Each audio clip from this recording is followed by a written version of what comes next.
Hi friends, நீ நான் காதல் அப்கமிங் எபிசோடு என்னென்னு பார்க்கலாம். சுந்தரியோட பித்தலாட்டத்தை எல்லாத்தையுமே அபி என்ன பண்ணுறாங்க, வீடியோ மூலமாக ஆதாரத்தை எல்லாத்தையும் நிரூபிச்சுறாங்க. அதுக்கப்புறம் ராகவ்லேருந்து ஏன் சுந்தரி புருஷனே செம்ம காட்டிடுறாரு. நீ இப்படிலாம் இருப்பியா, ஏன்டி இப்படி பண்ண, உனக்கு என்னடி குறைங்க வச்சோம் அப்படி இப்படின்னு கத்துறாங்க. பாட்டி அஞ்சலிலேருந்து எல்லாருமே சுந்தரியை பிடிச்சி வெளுத்து வாங்குறாங்க. அப்படியே எல்லார் காலையும் இவளேருந்து கெஞ்சுறாங்க, நான் தெரியாமல் தப்பு பண்ணிட்டேன் அப்படின்னு அழுகுறாங்க சுந்தரி. ஆனாலும் ஆகாஷ் இருந்துட்டு ரொம்ப செம்ம கோவத்தில் இருக்காரு. அதுக்கப்புறம் இங்கே பாருங்கள், இனிமேல் நாங்கள் இந்த வீட்டில் இருக்க மாட்டோம், நாங்கள் 2 பேரும் இங்கேருந்து போகிறோம் அப்படின்னு ஆகாஷ் சொல்கிறாங்க. நீ எப்போ போகணும் அப்படின்னு சொல்லிட்டு, நீ இந்த வீட்டில் தப்பு பண்ணவங்க இருக்கணும், நீ தப்பு பண்ணாலும் இந்த வீட்டை விட்டு போகணுமா, அதெல்லாம் முடியவே முடியாது அப்படின்னு சொல்லிட்டு, சுந்தரி நீ தான் தப்பு பண்ணியிருக்க, அதனால் நீ தான் இந்த வீட்டை விட்டு போகணும் அப்படின்னு சொல்லிடுறாங்களா. ஐயோ நான் போக மாட்டேன். உடனே புருஷங்காரர் இருந்துட்டு, அவர் இன்னைக்கு நல்லா தெரிஞ்சிட்டாருங்க, செம்ம மாஸ்க் கட்டிட்டாரு. இங்கே பாரு சுந்தரி, நீ எவ்வளோ கேவலமான வேலை பார்த்துருக்க, நீ இந்த வீட்டில் இருந்தால் நீ இந்த மாதிரி பண்ணியிருப்பேன். இப்போ மட்டும் இந்த அபி நிரூபிக்கலைன்னா இந்நேரம் அணுவை விரட்டியிருப்பில்ல. அப்போ நீ கருணை காமிச்சிருப்பியா, நாங்கள் மட்டும் எப்படி கருணை காமிக்க முடியும். அம்மா நீங்கள் இவ்வளோ விரட்டிருங்கம்மா, தயவு தச்சனை பார்க்காதீங்க அப்படிங்கிறாங்க. அதுக்கப்புறம் எல்லாரும் ஒட்டுமொத்த குடும்பமும் ஒரு பக்கமாக இருக்கா. அதனால் சுந்தரிக்கு எதுவுமே யாரும் வாழாட்ட முடியலை. முரளினால் ஒன்றுமே சொல்ல முடியல. என்ன பண்ண முடியும், திருட்டுக்கு தொண போனவங்க எப்படி வெளிச்சத்தில் சொல்லுவாங்க. அதனால் இவன் பேசாமல் நிற்கிறான். இங்கே பார்த்தா அழுதுகிட்டே வீட்டை விட்டு போ அப்படின்னு சொல்லிட்டு, விடுகதையா இந்த வாழ்க்கை அப்படிங்கிற மாதிரி சுந்தரி வீட்டை விட்டு போயிடுறாங்க. போனதுக்கப்புறம் அங்கே எங்கே நாளைஞ்சு எங்கே போகலாம் அப்படின்னு நினச்சிட்டு இருக்காங்க. அப்படி பார்க்குறாங்க. அதுக்கப்புறம் சரி நம்ம அத்தை வீட்டுக்கே போகணும், சொந்தக்கார விட்டுருக்காங்களா ஒருத்தவங்க, அங்கே போயிடுறாங்க. அங்கே பார்த்தீங்கன்னா அந்த மாமியார்காரி சரியான ஆளாக இருக்குது. பயங்கரமாக சுந்தரியை வேலை பாங்குது. உன்னை அந்த வீட்டில் தங்க வச்சதே பெருசுடி, போயிட்டு அந்த தெருமுக்கில் போயிட்டு தண்ணி குடம் தூக்கிட்டு 6 குடம், அதை என்ன காய்கறி இப்படி நறுக்கிட்டு இருக்க, நல்லா இருக்குது அந்த வேலையை பாரு அப்படி இப்படின்னு செம்மையாக காட்டிட்டு போகுது. அங்கே அந்த வீட்டு மருமை ஒன்று இருக்குது, பாவம், அதை போட்டு கொடுமைப்படுத்தியிருக்கும் போல இருக்குது. அந்த டார்ச்சர் அதோட வெளிப்பாடு தான். உங்கள் மாமியா இப்படி தாங்கியிருப்பாங்க. எல்லாருக்கும் அந்த மாதிரி மாமியா கிடைக்காது. நீங்கள் தான் புரிஞ்சுக்காம இங்கே வந்திருக்கீங்க. இங்கே பார்த்தியலா அப்படிங்கிற மாதிரி பேசுது. இங்கே சுந்தரி இப்படின்னு நொந்துக்கிட்டு இருக்கு. ஆஹா இல்லை, அதோட அருமை அங்கே வெளியில் போனால் தான் தெரியும்னு சொல்லுவாங்க. இப்போ பாரு என்ன பண்ணுறதுன்னு தெரியாமல் தவிக்கிறாங்க. எப்படியாவது நம்ம வீட்டில் போய் கெஞ்சி கூத்தாடி நம்ம வீட்டில் போய் சேர்ந்துடணும். இந்த வீட்டில் எதோம்னா நம்ம அவ்வளோதான், சீக்கிரத்தில் நம்ம உலகத்தை விட்டு போயிடுவோம் போல இருக்கே, ஐயோ அப்படின்னு சுந்தரி ஃபீல் பண்ணிட்டு இருக்காங்க. இங்கே வீட்டில் பார்த்தீங்கன்னா இங்கே முரளி அதை விட காண்டாகிறான். ஐயோ நமக்கு துணைக்கு ஒரு ஆள் இருந்துச்சே, போயிருச்சே, இப்போ என்ன பண்ணுறது அப்படின்னு நினச்சிட்டு இருக்காங்களா. அப்போ கரெக்டாக அபி வராங்களோ, சார் மிஸ்டர் என்ன அப்படிங்கிறாங்களா. என்ன அபி, ஏன் என்ன ஒரு மாதிரியாக முறைச்சி பார்க்குற, அப்படியே செம்மையாக முறைச்சி பார்க்குறாங்க. என்ன ஒரே பயமாக இருக்கா மாமியாக்காரி போயிட்டான்னு அப்படிங்களா. இல்லையே நான் அப்படிலாம் ஒன்றும் நினைக்கலையே, நீ என்ன அபி நீ நினைக்கிற, நான் ஏதோ அதோட சேர்ந்து கூட்டு செய்தி பண்ண மாதிரி நினைக்கிறியா, நானும் எதுவும் பண்ணலை, எனக்கு இதுக்கு எந்த சம்மந்தமும் இல்லை அப்படின்னு முரளி சொல்ல, உடனே ஓ இப்போ நீங்கள் சொன்னதுக்கப்புறம் தான் தெரியுது, அப்போ நீங்கள் 2 பேரும் ஒன்றா கூட்டு செய்தி பண்ணி தான் பண்ணியிருக்கீங்களா, ஓகே சூப்பர் அபி அப்படிலாம் இல்லை அப்படிங்கிறாங்க. ஆனாலும் இங்கே பார், உங்கள் அத்தை இப்போ வீட்டை விட்டு போயிட்டாங்க, அடுத்து கூடிய சீக்கிரம் நீ இந்த வீட்டை விட்டு போவ, அந்த நாளை எழுதி வச்சுக்கோ அப்படிங்கிறாங்க. அடி பாவி என்ன இப்படி பேசுகிறாளே அப்படின்னு சொல்லிட்டு, நம்ம உடஞ்சி போச்சே, கை உடஞ்ச மாதிரி இருக்கே, அத்தைக்காரியும் இல்லையே அப்படிங்கிறாங்க. இங்கே அபி என்ன பண்ணுறாங்க, சவால் விட்டுட்டு கிளம்பி போகிறாங்க. உடனே சீக்கிரம் அனுப்புவேன்ட்டு இங்கே பார்த்தீங்கன்னா ரூமுக்கு வந்துடுறாங்க. அபி ராகவும் பேசிகிட்டு இருக்காங்க.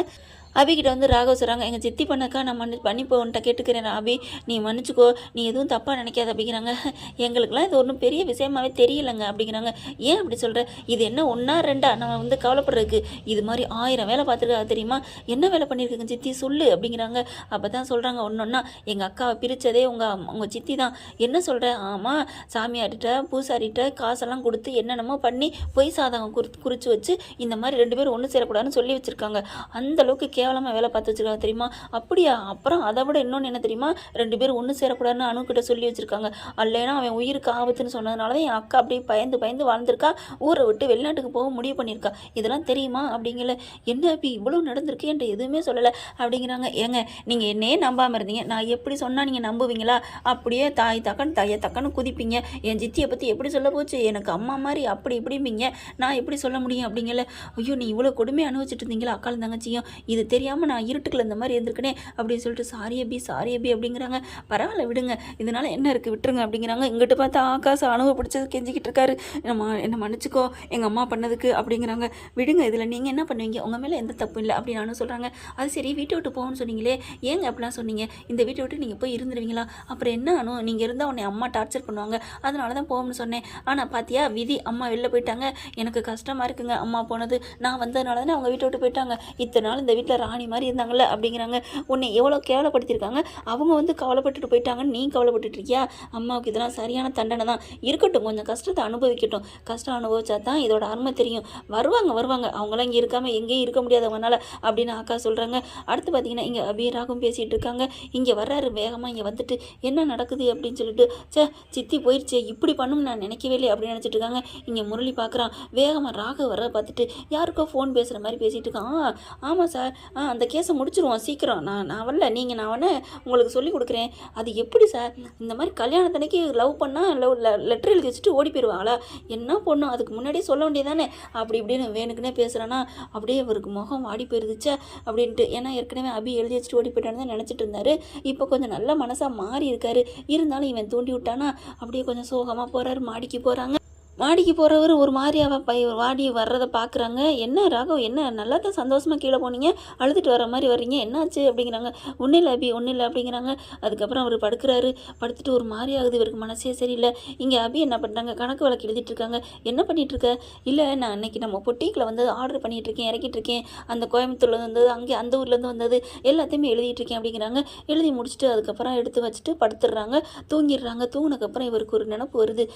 அபி லெட்டர் எழுதி வச்சுட்டு போனான்னு தானே ஒரு லெட்ரு படித்தோம், அந்த லெட்ரு காணாமல் போனேன், என்ன இந்த லெட்டரில் இவ எழுதியிருக்கால, அந்த கையெழுத்து எதுவும் ஒன்றா இருக்கான்னு பார்ப்போமா அப்படின்னு சொல்லிட்டு, டேய் ராகவ், நீ தான் நம்பிட்டியே, நம்பினதுக்கப்புறம் இதெல்லாம் ஏன்டா பார்க்குற அப்படின்னு மனசாச்சு சொல்லுது. இருந்தாலும் நம்ம தெளிவு பண்ணிக்கிறது நல்லது அப்படின்ட்டு அந்த எழுதி வச்சதை எடுத்து பார்க்குறாங்க. இதில் இருக்க எழுத்து நல்லா அழகாக குண்டு குண்டாக இருக்குது, அதில் கொஞ்சம் வீச்சு எழுத்தாக இருக்கா. பார்க்குறாங்க, இது மாதிரி இல்லையே, அப்போ இவ எழுதுனது இதுதான். அப்போ அவள் சொன்ன மாதிரி அந்த முரளி தான் ஏதோ பண்ணியிருக்கான். அட பாவி, இந்தளவுக்கு வேலை பார்த்துருக்கியாடா, கேடுகிட்ட வேலை, கேவலமான வேலை பார்த்துருக்கானே. அவன் வெளியில் தானே இருந்தேன், அப்புறம் எப்படி வீட்டுக்குள்ள வந்து அந்த லெட்ரு வந்துச்சு? அப்போ கையால் வச்சு பண்ணியிருக்கானா, யார் பண்ணியிருப்பா ஒன்றும் புரியலையே.